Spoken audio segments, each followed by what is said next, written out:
गरीब आदमी कहीं भी दिल लगाते रहता है।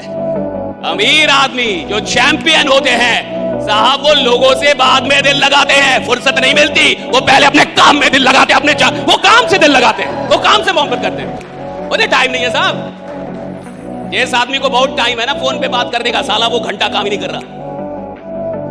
अगर तुम्हारे पास बहुत लोगों के लिए बहुत टाइम है और तुम अपनी भावनाओं को बड़े आराम से खर्च कर रहे हो, तुम चैंपियन हो ही नहीं, तुम एक ऑर्डिनरी आदमी हो।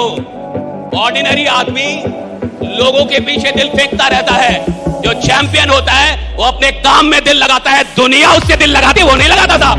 दुनिया उसका फुर्सत नहीं है साहब, वो दुनिया उससे मोहब्बत करती है, उसको फुर्सत ही नहीं है। एक साधारण आदमी अगर किसी से उसको नफरत हो जाए, बदला लेना हो, बड़ा असाधारण हो जाता है, शक्ति आ जाती है उसके अंदर। या तो नफरत आपके अंदर शक्ति पैदा कर सकती है, और या तो मोहब्बत आपके अंदर शक्ति, दोनों अगर एक्सट्रीम हो कुछ भी करवा देगी आप। नफरत भी हो तो आदमी मर्डरर हो सकता है, किसी को मार सकता है, गोली मार सकता है। किसी से दुश्मनी और खतरनाक हो तो भी आपके अंदर बड़ा साहस पैदा हो जाए। और मोहब्बत भी हो, खतरनाक हो, तो आप पूरी दुनिया से लड़ सकते हैं, अपने लोगों से लड़, अपने परिवार से लड़ लेंगे। एक आदमी के लिए आदमी लड़ नहीं जाता, सबसे लड़ जाता है, पूरे समाज से लड़ जाता है, क्योंकि मोहब्बत हो गई उसको। तो भैया जिसको मोहब्बत हो गई वो कहां देखता है कि माँ क्या कह रही है, पिता क्या कह रहे हैं, समाज क्या है, वाड़ में जाएगा, मेरे को यही चाहिए, अरे मैं नहीं रहूं, मेरे को यही चाहिए। क्या तेरे को घर से निकाल देंगे, निकाल दो, लेकिन मेरे को यही चाहिए। मोहब्बत हो गई ना साहब उसको। तो या तो मोहब्बत में आदमी जिद्दी हो जाता है, और या तो नफरत में। अगर इन दोनों में से कुछ भी आपको बढ़िया से नहीं है, ना तो मोहब्बत है जीतने से, और ना तो हारने के बाद आप रोते हैं, और ना तो हारने से आपको नफरत है, तो आप बीच वाले हो। और बीच वाले कहां रहते हैं आपको पता है? मुर्दा कौन है साहब?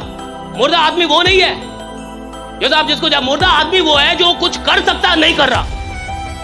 मुर्दा आदमी वो है जिसको पता है कि मैं बड़ा काम कर सकता हूं और बैठा हुआ है। मुर्दा आदमी वो है जो डरा हुआ है। मुर्दा आदमी वो है जो नहीं निकल रहा। मुर्दा आदमी वो है जिसको पता है कि उसकी औकात बड़ी है और फिर भी अपनी औकात के अंदर जी रहा है। वो मुर्दा है साहब, मर गया है, मर रहा है धीरे धीरे, डाइंग इनसाइड। ज्यादातर माँ बाप यही चाहते हैं कि सरकारी नौकरी में काम कम करना होगा, टीचर हो जाएगा तो पढ़ाना भी नहीं पड़ेगा, खिचड़ी बांटेगा पैसा कमाएगा, खिचड़ी बांटेगा पैसा कमाएगा साहब। पढ़ाना भी नहीं है, दिन भर बैठे रहना है, मार आराम से जो करना है वो करो। इसको मतलब है बच्चा पढ़ रहा है या नहीं पढ़ रहा है, सही है गलत? कितने सरकारी स्कूल में पढ़ाई हो रही है, कितने सरकारी विश्वविद्यालयों में पढ़ाई हो रही है। विश्वविद्यालय में घास जमे हुए, कॉलेज में प्रोफेसर दिखता नहीं है, क्लास लेता नहीं है, और मुझे घंटा डर नहीं लगता ये सब बोलने में।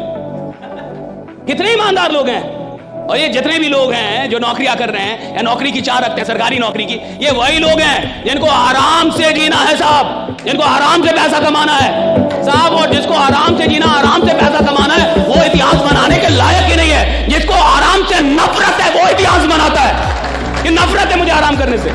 और सुनो, जो आदमी अपने हार पे रोए ना समझना उसने जीत के लिए ईमानदार तैयारी नहीं की थी साहब। अगर हार होने के बाद आपको रुलाई ना आए, मैं हार गया, मेरा एग्जाम नहीं हुआ, हाँ मैं अमीर नहीं बना और मैं रो नहीं रहा, हाँ मेरा काम नहीं हुआ और मुझे रुलाई नहीं आ रही, मैं रात में रो नहीं रहा और मुझे ऐसा नहीं लग रहा कि यार गलत हुआ, मुझे पछतावा किसको होता है? ईमानदार आदमी को होता है, जिसने मेहनत की हो, जिसने दिन रात एक किया हो राइट अपने काम में, उसको पछतावा होता है। रिजल्ट ना मिलने के बाद लोग कहते हैं रो मत। कैसे ना रोए भाई? अगर किसी ने मेहनत की है, अगर किसी ने जान लगाई है भैया, अगर उसको रिजल्ट नहीं मिलेगा वो रात में रोएगा, रात भर रोएगा। हाँ ये जरूर है, सुबह होने से पहले आंख के आंसू पोंछेगा और फिर से बोलेगा मैं झुकेगा। मैंने आपसे एक बात कहा, 1 लाख रुपया कमाना बड़ी बात नहीं है, अगर आपकी औकात हो। क्या हो? अगर आपकी औकात हो तो जिंदगी में 1 लाख लोग कमाने का टारगेट रखिएगा कि एक दिन 1 लाख लोग कमाऊंगा, राइट? एक दिन मैं जिधर खड़ा होऊंगा 1 लाख लोग मेरे साथ खड़े होंगे, राइट? मैं 1 लाख लोग कमाऊंगा। और याद रखिएगा, जो आदमी लोग कमाने निकल जाता है ना साहब, पैसा उसके पीछे पीछे आता है, पैसा पीछे पीछे आता है साहब उसके। फिर उसको पैसों के लिए नहीं भागना पड़ता, जो लोगों के लिए भागना, पैसा भागता है उसके पीछे। वो जिधर जाता है पैसा भागता है, वो जिधर हाथ लगाता है साहब वहां वो कुछ ना कुछ खतरनाक ही करता है। लोग है ना उसके साथ, लोग मोहब्बत कर रहे हैं ना उसके साथ। और अगर आपसे लोगों को मोहब्बत है तो समझिए आप राजा हैं साहब। राजा वही है जिससे लोग भी मोहब्बत करें। कैसे भगवान जाने कैसे होगा, मुझे नहीं, मेरे को चाहिए, मेरे को भैया सर। अभी 17-18 साल में गुकेश जाके विश्व चैंपियन बन गया चेस का। तो जब वो बच्चा था 7 साल 8 साल का, और उसने बोला कि मैं विश्व चैंपियन बनूंगा सबसे कम उम्र का, उसको पता होगा कैसे बनेगा? उसको पता होगा कैसे बनेगा? 7-8 साल के बच्चे को पता होगा कि मैं सबसे कम उम्र का विश्व चैंपियन कैसे बनूंगा? उसको तो नहीं, उसने देखा विश्वनाथ आनंद हार गए, उसने देखा विश्वनाथ आनंद हार गए, उसको खराब लगा कि आज हमारे देश के मेरा आइडियल, जिसको मैं अपना आइडियल मानता हूं, वो हार के गया है। मैं इस हार का बदला लूंगा एक दिन, सबसे कम उम्र का विश्व चैंपियन बन गया ना भैया, 17-18 बन गया विश्व चैंपियन राइट। अगर वो सोचता मैं कैसे बनूंगा क्या, तब तो होता ही नहीं। जब आप सपना देखिए तो कैसे को प्रॉब्लम मत बनाइए, कैसे खुदा का काम है, आपका काम है सपने देखना। कैसे खुदा का काम है, वो खुदा सॉल्व करेगा ना, उसको भगवान सॉल्व करेगा।